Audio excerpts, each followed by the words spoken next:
محترم ناظرین، السلام علیکم ورحمۃ اللہ وبرکاتہ۔ میرا شوہر ہر وقت لڑکیوں کے چکر میں پڑا رہتا تھا، نہ گھر میں خرچ پورا دیتا اور نہ ہی مجھے بیوی والے حقوق۔ میرا سسرال یہ سب دیکھ کر خوش ہوتا۔ میں اپنا خرچ پورا کرنے کے لیے آن لائن ٹیچنگ کرتی تو وہ پیسے بھی زبردستی چھین کر لے جاتا۔ اچانک اس کی ماں کا انتقال ہو گیا تو اس کی بہنیں کہنے لگیں کہ اپنی بیوی کو طلاق دے دو۔ اس نے مجھے گھر سے نکال دیا۔ میکے میں جا پہنچی تو بھائی اور بھابھی نے جینا حرام کر دیا۔ میں ہر روز روتے ہوئے خدا سے مدد مانگ رہی تھی۔ اچانک ایک روز دروازے پر دستک ہوئی اور میں خاموش سی اپنے کمرے میں بیٹھی ہوئی تھی۔ دل بے حد اداس تھا۔ جس انسان کے لیے میں نے اپنا آپ برباد کر لیا تھا، وہ انسان میری قدر تک نہیں کرنا جانتا تھا۔ قدر تو بہت دور کی بات ہے، وہ تو مجھے دیکھنا بھی پسند نہیں کرتا تھا۔ ابھی میں مزید کچھ سوچتی، اسی پل میرا موبائل فون بجا تھا۔ میں نے اپنا سر جھٹک کر موبائل فون دیکھا تو سامنے ایک اجنبی نمبر جگمگا رہا تھا۔ میں سمجھی کوئی کلائنٹ ہوگا، اس لیے کال ریسیو کر لی تھی۔ ہیلو کہتی ہی ایک مردانہ آواز میرے کانوں سے جا ٹکرائی۔ آپ مس نگین بات کر رہی ہیں؟ میں فوراً سے بولی، جی فرمائیں، کون بات کر رہا ہے؟ میرا محض اتنا کہنا تھا کہ اگلے ہی لمحے فون کٹ گیا تھا۔ میں حیرت سے اسکرین کو دیکھنے لگی تھی۔ کیا صرف یہی پوچھنے کے لیے فون کیا گیا تھا؟ میں اپنا سر جھٹک کر کمرے سے باہر آ گئی تھی۔ میری دونوں نندیں چارپائی پر بیٹھی اپنے کالج کے اسائنمنٹ بنا رہی تھیں۔ ایک لمحے کے لیے میرے دل میں خیال آیا کہ میں ان کی مدد کر دیتی ہوں، مگر اگلے ہی پل پر مجھے ان کا وہ رویہ یاد آ گیا اور میں چپ چاپ کچن کی جانب چلی گئی۔ کہنے کو میری شادی کو پورے 4 سال گزر گئے تھے، لیکن کوئی ایک ایسا دن نہیں تھا جس میں مجھے اذیت نہ ملی ہو۔ شادی کی اگلی صبح ہی مجھے اس بات کا اندازہ ہو گیا تھا، اگر مجھے یہاں پر رہنا ہے اور اپنی زندگی گزارنی ہے تو ہر قیمت پر گزارا کرنا پڑے گا، ہر بات پر سمجھوتا کرنا پڑے گا، شوہر کے ہوتے ہوئے بن شوہر کے رہنا پڑے گا۔ اور آج پورے 4 سال ہو گئے میں اسی حساب سے چلتی آ رہی تھی۔ ابھی میں اپنے خیالوں میں مزید ڈوبتی جب اچانک باہر سے میری نند کی آواز آئی تھی، بھابھی اگر چائے بنا رہی ہیں تو ہم دونوں کے لیے بھی بنا دیں، اور اگر نہیں بنا رہی تب بھی ہمیں بنا کر دیں، ہمیں کام کرنا ہے۔ اس کی بات سن کر میں نے کوئی جواب نہیں دیا تھا، بس خاموشی سے چائے کا پانی چڑھا دیا تھا۔ بلا وجہ میں ایسی الٹی بات کر کے اپنی زندگی مزید خراب نہیں کرنا چاہتی تھی، لیکن مجھے معلوم ہی نہیں تھا کہ آج آئی فون کال میری زندگی کتنی مشکل میں ڈالنے والی ہے۔ کچھ ہی دیر میں چائے بنا کر میں باہر آ گئی تھی، لیکن اگلا لمحہ میرے لیے عجیب تر تھا۔ میری دونوں نندیں میرا موبائل فون تھامے نہ جانے اشتیاق سے ایسا کیا دیکھ رہی تھیں کہ ان کے چہرے کے تاثرات عجیب تر ہوتے چلے جا رہے تھے۔ میں ان کے سامنے چائے رکھ کر بولی، بنا اجازت کسی کا موبائل فون استعمال کرنا نامناسب بات ہوتی ہے، میرا موبائل فون دو۔ جبکہ وہ مجھے دیکھتے ہوئے بولی، یہ موبائل فون اب ہم بھائی کو دیں گے، جو گل آپ کھلا رہی ہیں وہی آپ کا دماغ درست کریں گے۔ آپ نے کیسے سوچ لیا ہمارے گھر کی بہو ہو کر آپ منہ کالا کروائیں گی؟ اس کی بات سن کر میں بھڑک اٹھی تھی اور اس کو دیکھتے ہوئے بولی، دماغ درست ہے تمہارا؟ کتنی بیہودہ بات کر رہی ہو، میں تم سے کتنی بڑی ہوں، عمر میں بھی اور رتبے میں بھی۔ جبکہ وہ مجھے دیکھتے ہوئے بولی، آپ کی عمر اور رتبہ آج بھائی جان درست کریں گے۔ آپ لڑکوں سے چکر چلا رہی ہیں، آن لائن کلاسز کی آڑ میں آپ نے اپنے عاشق بنائے ہوئے ہیں، آج تو آپ کو کوئی بھی نہیں بچا سکتا۔ جبکہ میری جان ہتھیلی پر آ گئی تھی، میں اس کو دیکھتے ہوئے بولی، کیوں بدتمیزی کر رہی ہو، میرا موبائل فون دو۔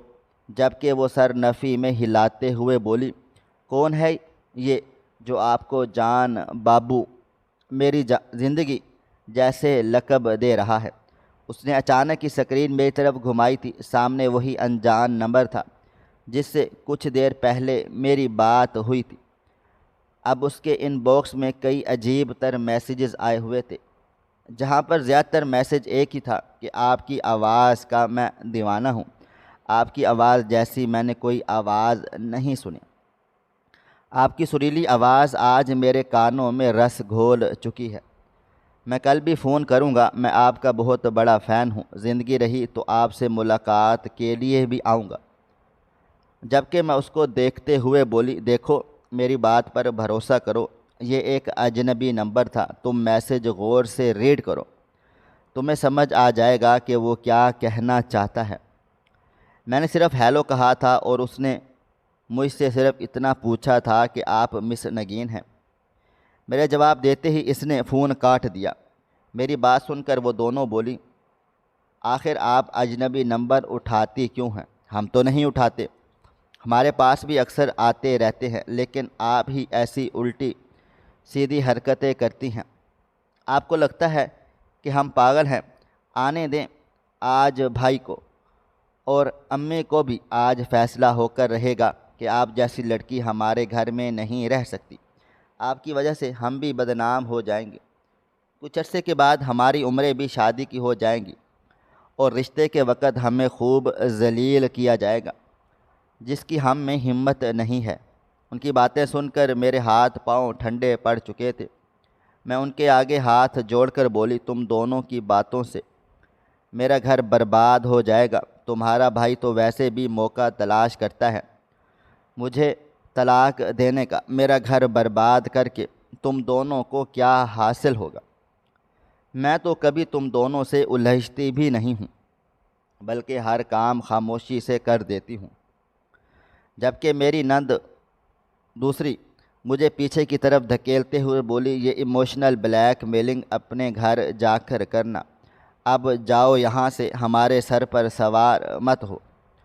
اس کی بات سن کر میں نے گہری سانس لی تھی اور اس کو دیکھتے ہوئے بولی، فی الحال میرا موبائل فون دو، تمہیں اپنے بھائی سے جو بھی کہنا ہے کہہ دینا، مگر میرا موبائل فون مجھے دو، میری کلاس ہے۔ مگر وہ دونوں موبائل فون پیچھے کرتے ہوئے بولی، جب تک بھائی جان نہیں آ جاتے ہم کوئی فیصلہ نہیں دے سکتے، اگر انہوں نے کہا کہ آپ کو موبائل دینا ہے تو ہم دے دیں گے، اس کے علاوہ تو آپ کو موبائل فون ملنے سے رہا۔ یہ کہتے ہی وہ دونوں چائے کے کپ اٹھائے اپنے کمرے میں چلی گئی تھیں، جبکہ میں وہیں سر تھام کر بیٹھ گئی تھی۔ یہ کیا مصیبت میرے گلے لگ گئی تھی، بلا وجہ کا فون میں نے اٹھا لیا تھا۔ میں دل ہی دل میں اب طے کر چکی تھی کہ میں مر جاؤں گی، لیکن اب کسی اجنبی نمبر کو ریسیو نہیں کروں گی۔ میں روتے روتے کمرے میں آ کر بیٹھ گئی تھی۔ زندگی نے مجھے بہت عجیب دوراہے پر کھڑا کر دیا تھا۔ میرے شوہر ایک وین ڈرائیور تھے، وہ ہمیں کالج سے لینے کے لیے آتے تھے۔ میرے ساتھ کئی لڑکیاں ہوتی تھیں اور کئی لڑکیاں میرے شوہر کو پسند بھی کرتی تھیں۔ کم عمر اور حسین ڈرائیور بھلا کس کو پسند نہیں ہوگا؟ اوپر سے ان کا انداز اتنا اچھا نہیں تھا کہ ہر لڑکی اپنے آپ کو ان پر نچھاور کرنے کو تیار رہتی تھی۔ اسی دوران انہوں نے مجھے پرپوز کر دیا تھا۔ میں انکار کر دینا چاہتی تھی، لیکن ان کی باتیں مجھے ان کی طرف مائل کر چکی تھی۔ میں نے جب اپنی ماں کو اس رشتے کے حوالے سے بتایا تھا، انہوں نے مجھے منع کر دیا کہ جو لڑکا سب سے بات کرتا ہو، جو لڑکا روز کئی لڑکیاں اٹھا کر ان کے گھروں پر چھوڑتا ہو، وہ ٹھیک نہیں ہے۔ وہ ڈرائیونگ لائن میں نوجوان لڑکے زیادہ تر شراب پیتے ہیں، جبکہ میں اپنی ماں کی بات سننا چاہتی ہی نہیں تھی۔ میں نے ان سے خوب لڑائی جھگڑا کیا تھا کہ آپ میری خوشی میں خوش ہونا ہی نہیں چاہتی، بس ہر وقت مجھے اپنے گھر بٹھانا چاہتی ہیں تاکہ آپ کی بہویں میرا جینا حرام کرتی رہیں، یا آپ میری کمائی کھانا چاہتی ہیں۔ دراصل کالج کے وقت بھی میں اسکول میں پارٹ ٹائم ٹیچنگ کرتی تھی، جس سے مجھے کافی اچھی سیلری مل جاتی تھی، جو آدھی میں رکھتی تھی اور آدھی امی جان کو دے دیا کرتی تھی۔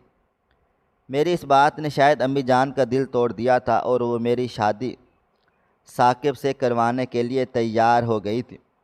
پہلی ملاقات جب میری ثاقب کے گھر والوں سے ہوئی، میں کافی حیران رہ گئی تھی۔ ان کی فیملی عجیب تر تھی، بہنوں کی باتیں، اماں کا رویہ۔ میری امی نے ان لوگوں کے جانے کے بعد اس رشتے سے مجھے صاف انکار کر دیا تھا کہ تم اس گھر میں نہیں رہ پاؤ گی، تمہیں ایک الگ دماغ کی لڑکی ہو جس نے ہمیشہ آزاد زندگی بسر کی ہے۔ اگر تمہیں اپنی زندگی گزارنی ہے تو بہتر ہوگا تم کسی اور کو اپنے لیے منتخب کرو، یہ تمہاری کوئی خواہش پوری نہیں کر پائے گا۔ ماں اور بہنیں اس پر حاوی ہیں، تم خوش نہیں رہو گی۔ لیکن میرے دل و دماغ میں صرف اور صرف ثاقب کی محبت بیٹھی ہوئی تھی، اس کی میٹھی میٹھی باتیں، اس کے تحفے، سہانے خواب۔ ان تمام چیزوں کی وجہ سے میں اپنی ماں سے بدظن ہو گئی تھی اور گھر میں جھگڑے شروع کر دیے تھے۔ یہی وجہ تھی کہ اماں نے مجبوراً میری شادی میرے شوہر سے کروا دی تھی۔ لیکن رخصتی کے وقت انہوں نے صرف ایک بات کہی تھی، یہ رشتہ تم نے اپنی مرضی سے کیا ہے، تم مرو یا جیو، تمہارا تعلق اس لڑکے سے اور اب اس کے گھر والوں سے ہے، میرے دروازے پر آنے کی تمہیں ضرورت نہیں ہے۔ تمہارے بھائی شادی شدہ ہیں، تمہارے ابا اس دنیا میں اب نہیں رہے، تو بہتر ہوگا کہ اپنا گھر بسانا، میرے گھر پر آنے کی ضرورت نہیں ہے۔ ان کی باتیں میرا کلیجہ چیر گئی تھی۔ وہ میری ماں تھی، مجھے ایسے کیسے بول سکتی تھی؟ لیکن شاید میرے الفاظ، میرا رویہ انہیں بھی مجھ سے بیزار کر چکا تھا۔ شادی کافی دھوم دھام سے کی گئی تھی۔ اماں نے مجھے جہیز میں ایک ایک چیز دی تھی، بھائی جان نے مجھے سونے کا سیٹ بھی دیا تھا۔ زندگی مجھے سہانی لگ رہی تھی، لیکن جیسے ہی میں رخصت ہو کر ان کے گھر آئی، اگلا لمحہ موت کے جیسا تھا۔ پورا گھر اندھیرے میں ڈوبا ہوا تھا۔ مہمان شادی ہال سے ہی چلے گئے تھے۔ شاید ان لوگوں کا رویہ ہی ایسا تھا کہ کسی نے بھی گھر آنے کی زحمت نہیں کی تھی۔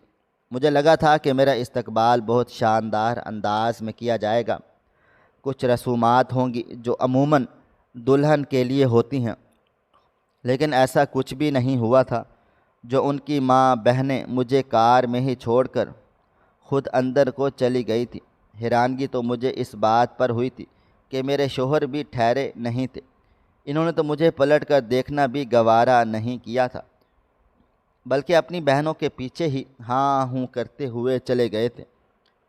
میرا دل خون کے آنسو رو رہا تھا، مجھے کچھ سمجھ ہی نہیں آ رہا تھا میں کیا کروں، لیکن ہمت کرنی تھی۔ ساری رات میں گاڑی میں تو بیٹھ کر گزار نہیں سکتی تھی، اس لیے ہمت کر کے گاڑی سے باہر آ گئی تھی اور اپنا لہنگا سنبھال کر خود ہی ثاقب کے گھر چلی گئی تھی۔ لیکن دل مزید بوجھل ہو گیا، سب اپنے کمروں میں بند ہو گئے تھے۔ میں نئی نویلی دلہن لہنگا سنبھالے ان کے برآمدے میں بالکل تنہا کھڑی ہوئی تھی۔ اکثر ثاقب نے مجھے ویڈیو کال پر اپنا کمرہ دکھایا تھا، اس لیے مجھے معلوم تھا کہ ان کا کمرہ کون سا ہے۔ میں گہری سانس لے کر اس کے کمرے کی طرف بڑھی تھی، لیکن جیسے ہی میں قریب آئی اور اندر سے آتی ہوئی آوازیں سنی، میرا وجود پتھر کا مجسمہ بن گیا تھا۔ اندر وہ کسی لڑکی سے بیبی شونا کر کے معافیاں مانگ رہا تھا، اور ایسا لگتا تھا جیسے کسی نے میری سانس روک دی ہو۔ جس انسان کی خاطر میں نے اپنی ماں کو مایوس کیا، اپنی بیوہ ماں کے آگے کھڑی ہو گئی، اپنے بھائیوں سے جھگڑا کیا، اپنا آپ تباہ کر دیا، وہ انسان شادی کی پہلی رات کسی لڑکی سے معافی مانگ رہا تھا۔ اس خیال نے ہی میری جان نکال دی تھی، لیکن میں نے ہمت کی تھی اور اپنے آپ کو سمجھایا تھا، ہو سکتا ہے وہ میرے ساتھ مذاق کر رہا ہو۔ یہ سوچ کر میں کمرے کا دروازہ کھول کر اندر داخل ہو گئی تھی، لیکن میری غلط فہمی لمحے میں دور ہوئی تھی۔ موبائل فون ڈریسنگ ٹیبل پر رکھا ہوا تھا اور وہ باقاعدہ طور پر کان پکڑے اٹھک بیٹھک کر رہا تھا۔ اکثر جب ہم دونوں کے درمیان تھوڑی بہت ناراضگی ہو جاتی تھی تو وہ مجھے ایسے ہی مناتا تھا۔ اس کے انداز بہت منفرد تھے، جس کی وجہ سے میں بہت جلد اس کی طرف مائل ہو گئی تھی۔ مجھے دیکھتے ہی وہ بری طرح سے گڑبڑا سا گیا اور جلدی سے موبائل فون بند کر کے سیدھا ہو گیا تھا، جبکہ میں اس کو دیکھتے ہوئے بولی، یہ سب کیا ہے ثاقب؟ کون تھی یہ؟ جبکہ وہ فوراً سے بولے کوئی بھی نہیں، میں تو بس ویڈیو بنا رہا تھا تاکہ کبھی تم ناراض ہو جاؤ تو میں تمہیں دے سکوں۔ جبکہ میں سر نفی میں ہلاتے ہوئے بولی بیوقوف، آپ کسی اور کو بنانا۔ پیچھے سے لڑکی کی آواز بھی آ رہی تھی، یہ سب کیا چل رہا ہے؟ ثاقب کوئی بات ہے تو مجھ سے شیئر کر لیں پلیز، میری شادی کی آج پہلی رات ہے، مجھے تباہ مت کریں۔ میری بات سنتے ہی وہ اپنا کالر سیدھے کرتے ہوئے بولے فضول کے ڈرامے مت کرو، جاؤ تم ایزی ہو جاؤ، اس کے بعد ہم بات کرتے ہیں۔ جبکہ میں فوراً سے بولی تھی یہ مجھ سے کس طرح کا رویہ رکھ رہے ہیں؟ ہماری ابھی شادی ہوئی ہے، نہ آپ نے میری تعریف کی، نہ مجھے کوئی تحفہ دیا، نہ مجھے کمرے میں ویلکم کیا، اور یہ کمرہ کس طرح اجاڑ ہو رہا ہے؟ آپ نے کمرے میں ایک پھول بھی نہیں لگایا۔ میں مزید کچھ کہتی اس سے پہلے ہی وہ بولے تمہیں اب کیا میں پھول لگاتا پھروں کمرے میں نے اماں سے بھی منع کر دیا تھا، ان کا کہنا ہے کہ گھر میں جوان بہنیں ہیں، ان کی موجودگی میں یہ سب اوچھی حرکتیں نہیں ہوگی، اس لیے تم بھی اپنے دل و دماغ سے یہ الٹی سیدھی باتیں نکال دو۔ یہ کہتے ہی وہ واش روم کی طرف چلے گئے تھے، جبکہ میں بالکل خاموش سی بستر پر بیٹھ گئی تھی۔ کمرے میں میرا ہی جہیز تھا، ورنہ یہ تو طے تھا کہ یہ کمرہ خالی ہونا تھا اور یہ شخص مجھے زمین پر بٹھاتا۔ میری آنکھوں میں یکا یک نمی سی آ گئی تھی، میں گھبرائی ہوئی نظروں سے اس موبائل فون کو دیکھنے لگ گئی تھی جس کے سامنے ابھی کچھ دیر پہلے میرے شوہر کھڑے اٹھک بیٹھک کر رہے تھے۔ کچھ سوچ کر میں نے اپنے قدم موبائل فون کی طرف بڑھائے تھے۔ دل عجیب و غریب کیفیت میں مبتلا تھا۔ میں نے کانپتے ہوئے ہاتھوں سے موبائل فون اٹھایا تھا اور جیسے ہی موبائل فون کھولا تو اتفاقاً وہ موبائل فون لاک نہیں تھا۔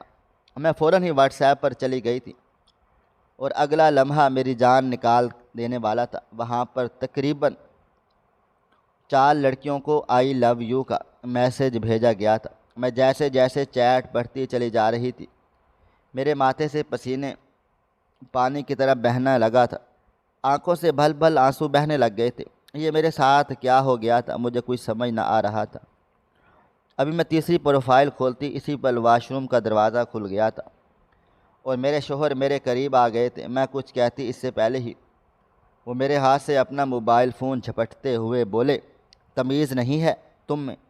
انسان کی کچھ پرائیویسی ہوتی ہے، بنا اجازت تم میرے موبائل فون میں کیسے گھس سکتی ہو؟ جبکہ میں اس کو دیکھتے ہوئے بولی آپ کا نکاح ہوا ہے ہم دونوں کا، اب آپ کی ہر چیز پر میرا اختیار ہے، اور یہ آپ کن لڑکیوں سے بات کر رہے ہیں؟ آپ کو ذرا احساس ہے آپ کیا کر رہے ہیں؟ آج میری شادی کی پہلی رات ہے۔ میں کوئی بدمزگی نہیں چاہتی تھی، لیکن جو سب کچھ میں دیکھ رہی تھی ان سب نے میرا سکون غارت کر دیا تھا۔ جبکہ وہ مجھے دیکھتے ہوئے بولا یہ سب ٹائم پاس ہے، ایک تم سے ہی مجھے محبت تھی، جبھی دیکھو آج تمہیں اپنے گھر کی بہو بنا کر لے آیا ہوں۔ تم چھوڑو ان سب کو، آج ہم دونوں کی خوبصورت رات ہے، تم ان باتوں کو نظر انداز کرو اور بس مجھے فیل کرو۔ یہ کہتے ہی وہ میرے قریب آنے لگ گئے تھے، جبکہ میری نظر بھٹک کر ڈریسنگ ٹیبل پر پڑے ہوئے ان کے موبائل فون پر جا رہی تھی اور دل مسلسل خون کے آنسو رو رہا تھا۔ وہ دھیرے دھیرے اپنی حدیں تجاوز کر رہے تھے، میرے قریب آ کر حق زوجیت لے رہے تھے، لیکن جو تکلیف مجھے ہو رہی تھی میں لفظوں میں بیان نہیں کر سکتی تھی۔ پوری رات میری عجیب ترین گزری تھی۔ کہنے کو ہر لڑکی کے لیے یہ رات بہت خوبصورت ہوتی ہے، اس کی زندگی کی اہم ترین رات، لیکن میرے لیے وہ رات بدترین رات تھی۔ اگلی صبح کا سورج پوری آب و تاب سے روشن ہوا تھا۔ میری آنکھ باہر ہوتے ہوئے شور سے کھل گئی تھی۔ میں فوراً ہی بیٹھ گئی تھی۔ کمرے میں ثاقب نہیں تھے، وہ کہاں تھے مجھے نہیں معلوم تھا، لیکن باہر سے کسی لڑکی کے رونے کی آوازیں آ رہی تھی۔ میں چپ چاپ اٹھ کر باہر کی طرف آئی تھی، دوپٹہ اچھی طرح سے اپنے وجود پر پھیلا لیا تھا، لیکن جیسے ہی باہر آئی اگلا لمحہ موت کے برابر تھا۔ ایک لڑکی میرے شوہر کے ساتھ لگ کر کھڑی ہوئی تھی اور مسلسل روتے جا رہی تھی، جبکہ میرے شوہر اس کو تھام کر سنبھالنے کی کوشش کر رہے تھے۔ اس کی باتیں سن کر مجھے اپنے قدموں تلے سے زمین نکلتی ہوئی محسوس ہوئی تھی۔ ثاقب، آپ میرے ساتھ ایسا نہیں کر سکتے۔ میں نے آپ کی خاطر اپنے 2 بچے ضائع کیے، اپنا آپ پر نچھاور کر دیا، میں نے اپنا گھر بار چھوڑ دیا اور آپ شادی کر بیٹھے۔ میں آپ کو کبھی معاف نہیں کروں گی۔ میں آپ کے خلاف پولیس میں کمپلین کروں گی۔ آپ سمجھتے کیا ہیں خود کو؟ جبکہ میرے شوہر اس کے چہرے کو بار بار تھام کر اسے خاموش رہنے کا بول رہے تھے۔ مجھے گھٹن محسوس ہونے لگ گئی تھی۔ ایسا لگتا تھا جیسے کوئی میرا گلا دبا رہا ہو، میری سانس روک رہا ہو۔ وہ مزید کچھ کہتی اس سے پہلے ہی میری آنکھوں کے سامنے اندھیرا چھانے لگا تھا اور میں بے ہوش ہو گئی تھی۔ ابھی میں مزید خیالوں میں ڈوبتی جب اچانک میرے کمرے کا دروازہ زور دار آواز سے کھلا تھا۔ میں فوراً سے اپنی جگہ سے کھڑی ہو گئی تھی۔ سامنے ثاقب غصے سے کھڑے ہوئے تھے۔ میں کچھ کہتی اس سے پہلے ہی وہ میرے قریب چلے آئے تھے اور میرا بازو تھام کر مجھے دیوار کے ساتھ لگاتے ہوئے بولے، تمہاری ہمت کیسے ہوئی میرے ناک کے نیچے یہ گل کھلانے کی؟ میری بیوی ہو کہ تم دوسرے مردوں کے ساتھ تعلقات میں رہتی ہو؟ اب سمجھ آ گیا کہ تم مجھ سے اتنا چڑھتی کیوں ہو۔ جبکہ میں ان سے دور ہوتے ہوئے بولی، میں آپ سے نہیں بلکہ آپ مجھ سے چڑھتے ہیں۔ آپ کے لیے میں نااہم ہوں، آپ نہیں، اور میرا کسی سے کوئی تعلق واسطہ نہیں ہے۔ آپ پڑھے لکھے ہیں، میرا موبائل فون دیکھ سکتے ہیں اور ان میسیجز کو بھی دیکھ سکتے ہیں جن کو آپ کی بہنیں غلط رنگ دے کر آپ کے سامنے بیان کر رہی ہیں۔ میری بات سن کر اچانک انہوں نے ایک زوردار تھپڑ میرے منہ پر رسید کر دیا تھا اور مجھے دیکھتے ہوئے بولے، تمہارا مطلب کیا ہے؟ میری بہنیں پڑھی لکھی نہیں ہیں، ایک تم ہی پڑھی لکھی ٹیچر ہو۔ جبکہ میں فوراً سے بولی تھی، میرا ایسا کوئی مطلب نہیں، آپ کیوں میرے ساتھ اس طرح سے برتاؤ کر رہے ہیں؟ ثاقب، آپ کو مجھ پر رحم نہیں آتا؟ میں روتے ہوئے بولی تھی۔ آنکھوں سے بھل بھل آنسو بہنے لگ گئے تھے، جبکہ وہ مجھے دیکھتے ہوئے بولے، میرے سامنے یہ رونا دھونا نہیں کرنا، میں ابھی تمہارا موبائل فون دیکھ کر ہی آ رہا ہوں، اس میں پیسے آئے ہوئے ہیں، میں نے ایک اسکرین شاٹ دیکھ لیا ہے، جس کا مطلب ہے تم نے پیسے بھی نکلوا لیے ہیں۔ مجھے پیسے دے دو، مجھے کام سے جانا ہے، ان فضول باتوں کے لیے میرے پاس وقت نہیں ہے۔ ان کی باتیں سن کر میری آنکھوں میں آنسو آ گئے تھے۔ میں ان کو دیکھتے ہوئے بولی، میرے پاس کوئی فضول پیسے نہیں ہیں، میں بہت محنت سے کماتی ہوں، میں اس طرح آپ پر اپنے پیسے ضائع نہیں کر سکتی۔ میری بات سنتے ہی انہوں نے مجھے سختی سے تھام کر دیوار کے ساتھ لگایا تھا اور میرے چہرے کو دبوچ کر بولے، جتنا کہا ہے اتنا کرو، پیسے دے دو ورنہ تمہیں میں یہیں زندہ دفن زمین میں گاڑ دوں گا۔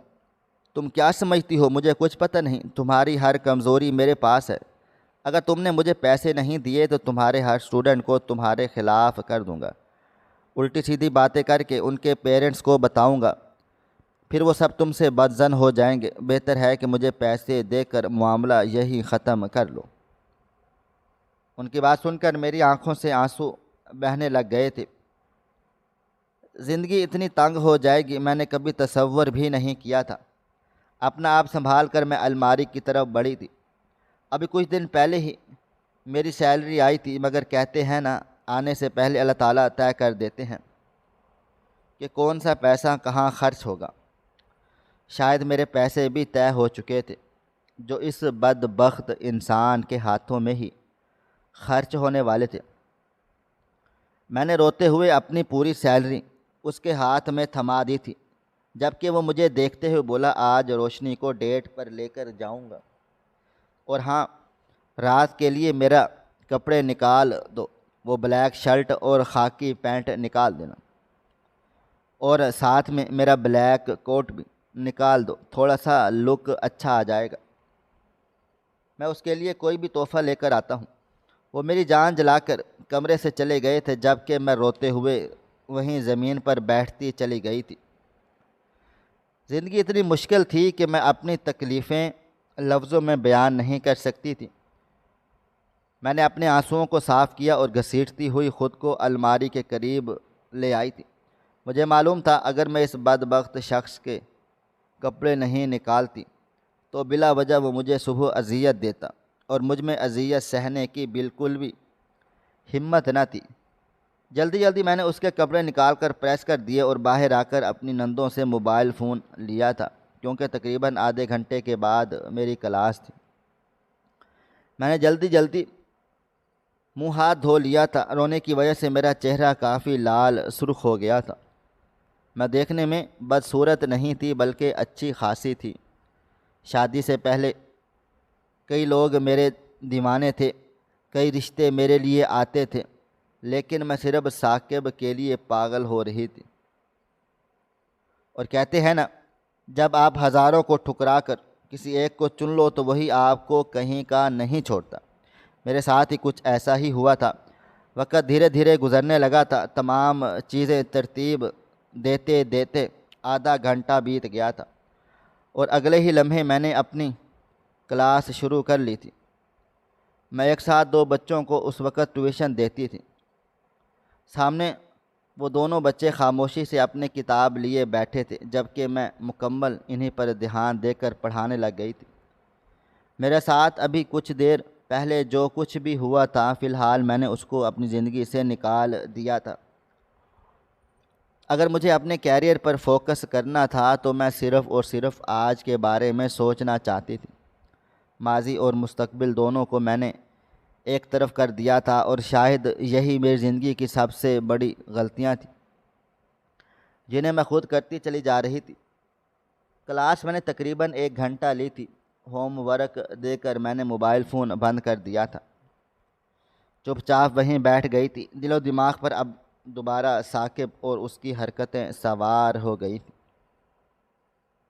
شادی کی صبح بے ہوش ہونے کے بعد میری آنکھ ہسپتال کے بستر پر کھلی تھی۔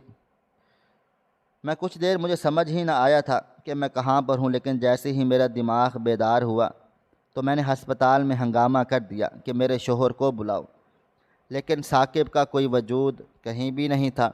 صرف میرے بھائی ہسپتال میں کھڑے ہوئے تھے۔ وہ دونوں ہی مجھے سمجھانے لگ گئے کہ تم تحمل سے کام لو، ہم اس سے بات چیت کریں گے۔ میں نے انہیں روتے ہوئے کل رات کا واقعہ بھی بتا دیا تھا، اور صبح جو لڑکی بول رہی تھی، اور وہ سب بھی حرف با حرف بتا دیا تھا۔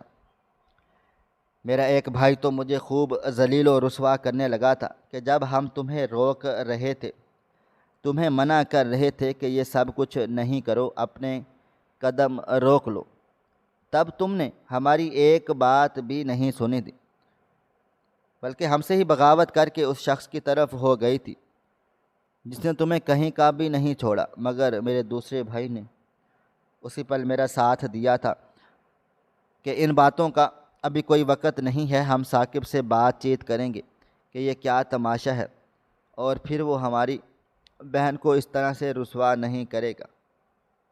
اب شادی ہو چکی ہے تو نبھانا ہر قیمت پر پڑے گا، مگر کوئی فائدہ ہی نہیں ہے۔ شام کے وقت پوری محفل بٹھائی گئی تھی، اور جب ثاقب سے بات چیت کی گئی تو ان کا خاندان ہاتھ کھڑے کر چکا تھا کہ اگر آپ کو اتنا ہی مسئلہ ہے تو اپنی بہن لے جائیں، ہمیں کوئی مسئلہ نہیں، ہم اپنے بیٹے کا کسی بھی لڑکی کے ساتھ ولیمہ کر دیں گے۔ وہ لوگ بغیرت تھے، لیکن ہم عزت دار خاندان سے تعلق رکھتے تھے۔ میرے بھائیوں نے مجھے ہی سمجھایا تھا کہ شادی سے پہلے تو زندگی میں 1000 لڑکیاں ہوتی ہیں، شادی کے بعد ایک لڑکی اپنے شوہر کو سنبھالتی ہے، تو اپنے طریقے سے اسے روکو، وہ سنبھل جائے گا، تم بیوی ہو، تم سب کچھ کر سکتی ہو۔ اماں نے بھی یہی کچھ کہا تھا۔ پھر انہوں نے ایک بات کہی، دیکھو یہ رشتہ تم نے اپنی پسند سے اپنے لیے منتخب کیا ہے، اب تمہارے ساتھ جو کچھ بھی ہوتا ہے یہ سب تمہارا اپنا مسئلہ ہے۔ تو مجھے یا اپنے بھائیوں کو گھڑی گھڑی پریشان نہیں کر سکتی۔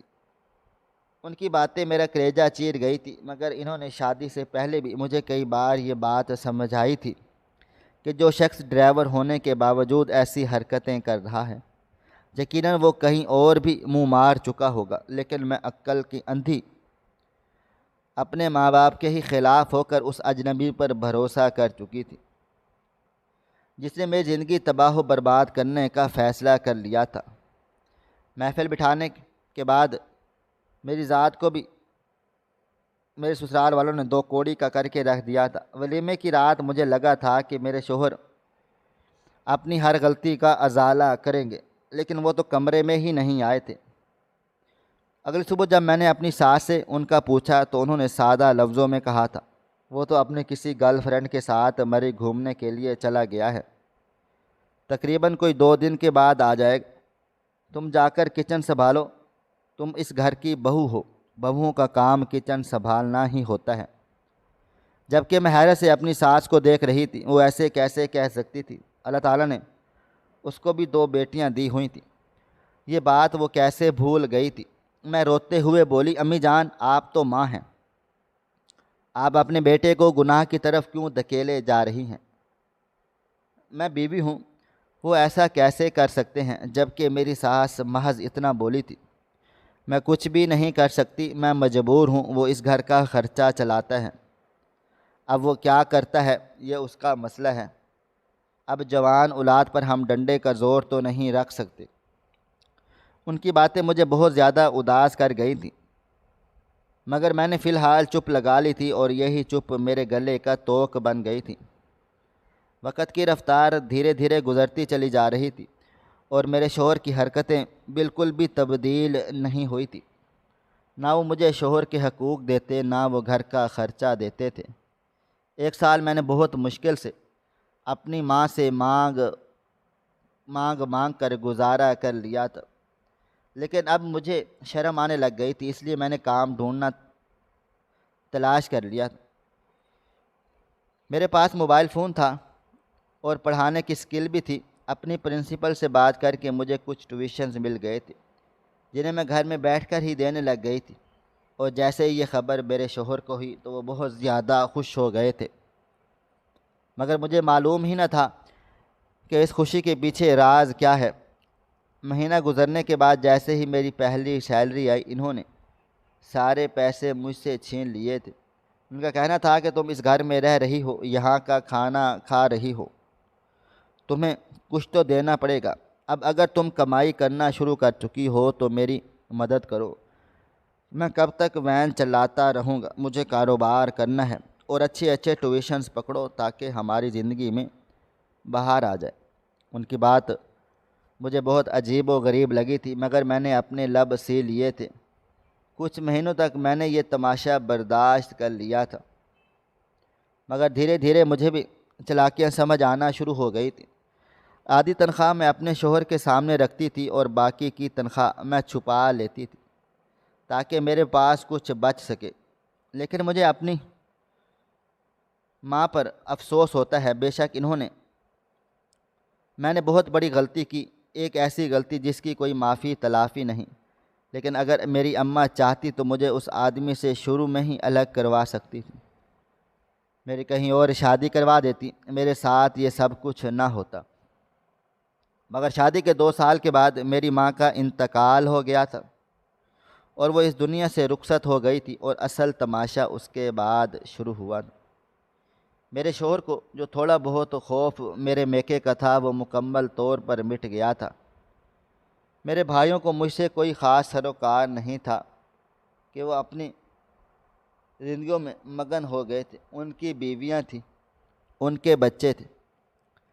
بہن کس حال میں ہے انہیں کوئی فرق ہی نہ پڑتا تھا، اور پھر زندگی مجھے ایک ایسے موڑ پر لے آئی تھی کہ اب میں اپنا کما رہی تھی، جب بھی کھا پی رہی تھی، کیونکہ میرے شوہر کچھ نہیں کرتے تھے، صرف اور صرف چکر بازیاں کرنا انہوں نے اپنا کام بنا لیا تھا۔ اگر کوئی امیر عورت مل جاتی تو اچھا کھا لیا کرتے تھے، اور اگر نہیں تو میں ہی پورے دن کا گھر کا نظام چلا رہی تھی، مگر اس کے باوجود مجھے جوتے کی نوک پر رکھا جا رہا تھا۔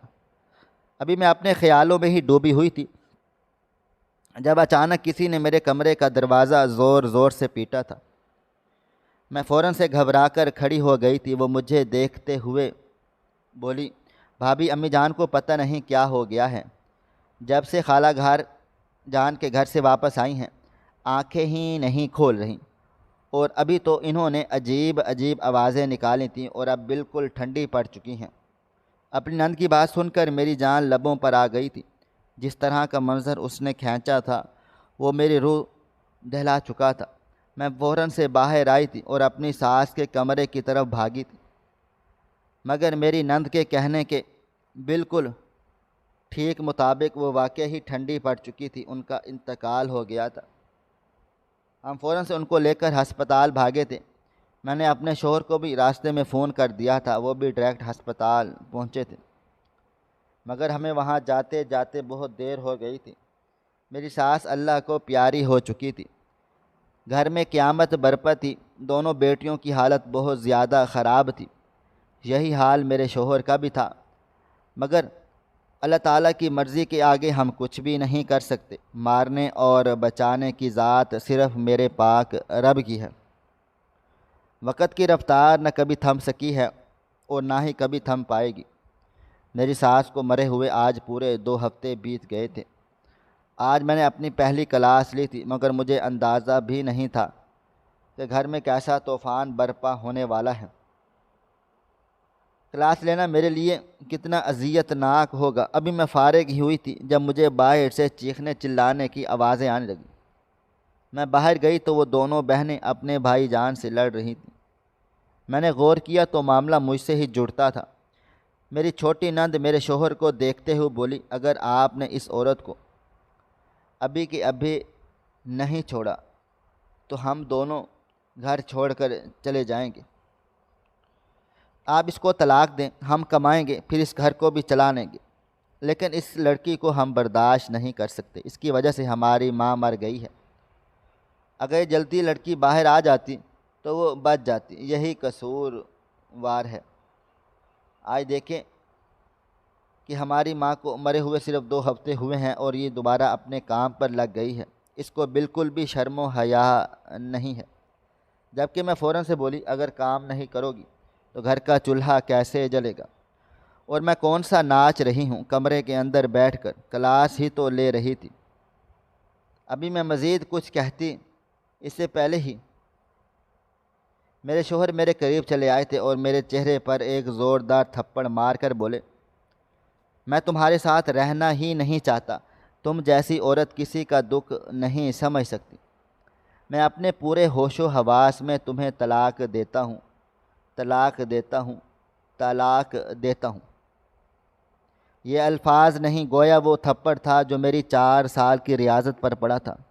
میں ہر دن اس آس امید پر جیتی تھی، کبھی تو ثاقب کو مجھ سے محبت ہوگی، کبھی تو وہ اپنی حرکتوں سے باز آئے گا، مگر مجھے اندازہ نہ تھا کہ پاسا اس طرح سے پلٹ جائے گا، میرے پاس کچھ بھی نہیں بچے گا۔ میں کچھ سمجھتی ہوں اس سے پہلے ہی میری نندیں مجھے باہر نکلنے کا کہنا شروع ہو گئی تھی، جبکہ میں اب رونے لگ گئی تھی کہ میں کہاں جاؤں گی، خدارا میرے حال پر رحم کر لو، میرے پاس اب ایسا کوئی گھر بھی نہیں ہے۔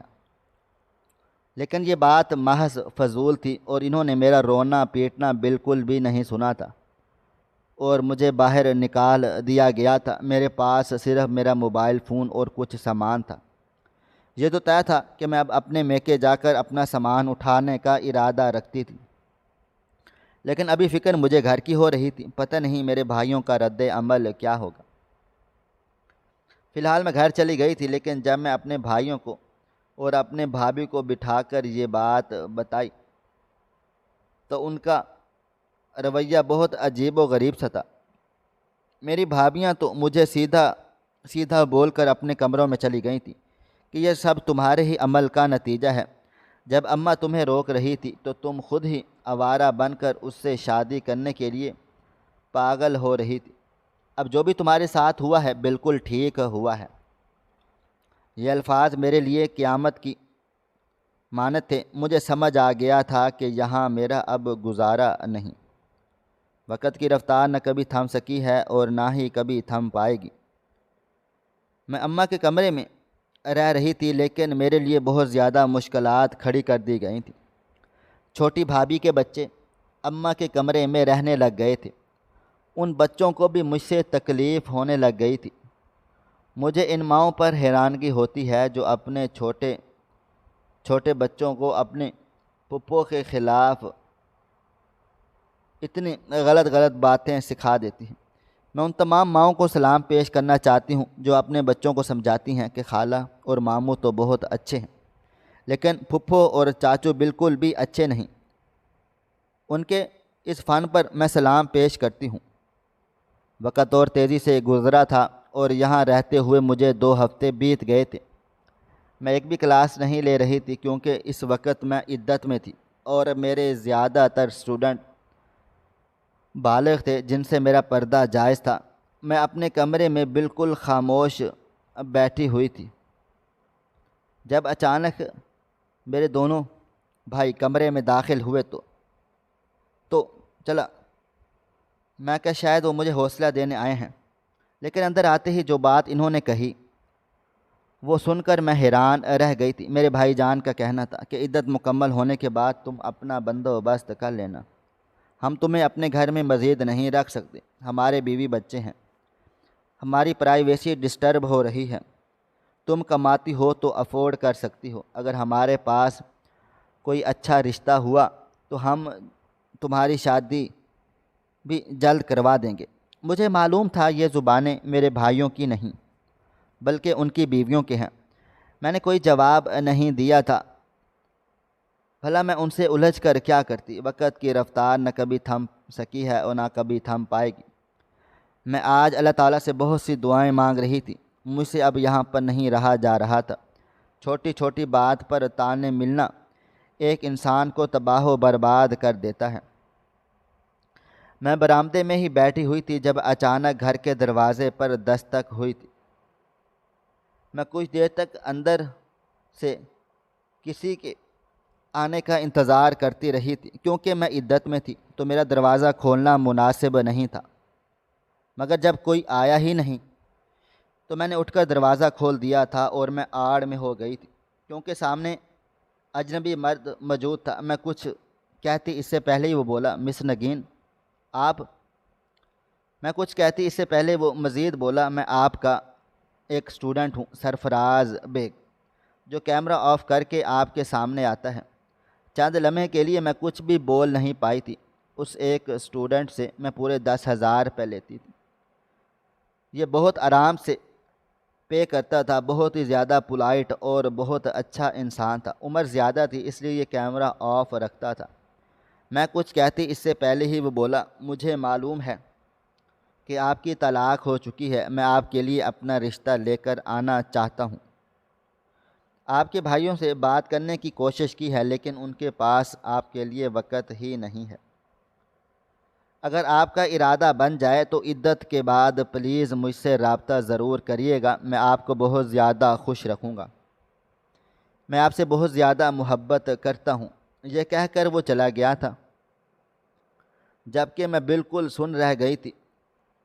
یہ ہوا کیا ہے؟ سرفراز میرے دروازے پر، میرے دل و دماغ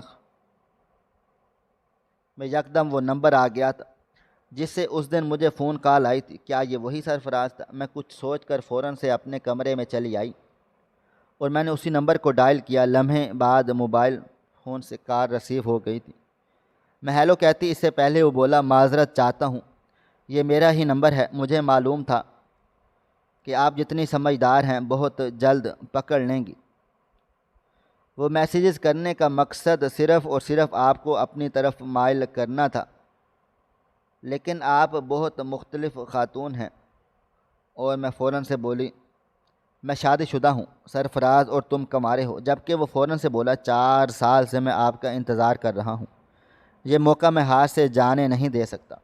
مس، اس کی بات سن کر مجھے شدید جھٹکا لگا۔ میں کچھ کہتی اس سے پہلے ہی وہ بولا، میں آپ کو بہت پسند کرتا ہوں، کالج میں آپ کے پروفیسر حسن کا بیٹا تھا، کئی بار آپ کو کالج میں دیکھا تھا لیکن کبھی ہمت نہیں ہو پائی پھر آپ کی شادی ہو گئی اور پھر معلوم ہوا کہ ٹیوشنز پڑھانا چاہتی ہیں۔